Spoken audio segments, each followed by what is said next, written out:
বাংলাদেশের বিপক্ষে 2টি ম্যাচ ছিল, বাংলাদেশ 2টি ম্যাচই প্রথমে ব্যাটিং করে হেরেছে, প্রথমে 7 উইকেটে হেরেছে, পরের ম্যাচ বাংলাদেশ 3 উইকেটে হেরেছিল। অসাধারণ একটি লড়াই ছিল। তবে মনে রাখার মতো বিষয় হচ্ছে সেই এশিয়া কাপে বাংলাদেশ শ্রীলঙ্কাকে 137 রানের বড় ব্যবধানে হারিয়েছিল এবং সেই জয়টি দুবাই আন্তর্জাতিক স্টেডিয়ামের রানের ব্যবধানে হওয়া দ্বিতীয় সর্বোচ্চ ব্যবধানের জয়। সব মিলিয়ে এই মাঠে 3টি 300+ স্কোর রয়েছে, যে 3টিতে কিন্তু এত বড় ব্যবধানে জিততে পারেনি। অর্থাৎ যখন বড় স্কোর রান হয় তখন চেস করতে গিয়েও কিন্তু প্রতিপক্ষ দল ভালো রান করতে পারে। তবে প্রথমে ব্যাটিং করে 270 বা 280+ রানের একটি স্কোর কিন্তু ভালো একটি কম্পিটিটিভ হতে পারে।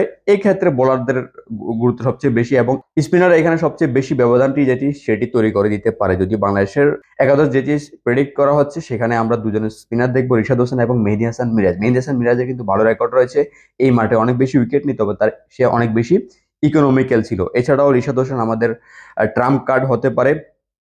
তাসকিন আহমেদ তাজিম এবং মুস্তাফিজুর রহমানকে যদিও তারা জানে ভারত খেলেছে, সেখানে তাদেরকে এড়িয়ে নাহিদ রানা হতে পারে ফাস্ট বোলিং একটি ট্রাম্প কার্ড, যেখানে তারা যদি স্পিনারদের দেখে শুনে খেলবে বা তাসকিন আহমেদ তাজিমকে তারা চিনে, মুস্তাফিজুর রহমানকে তারা জানে, সেই হিসাবে খেলতে যায়। তবে তাদেরকে এড়িয়ে নাহিদ রানা বাংলাদেশের বোলিং লাইন আপ থেকে ট্রাম্প কার্ড হতে পারে এবং একই সাথে আমরা পার্ট টাইমার হিসেবে মাহমুদুর রিয়াদ তো আছেই।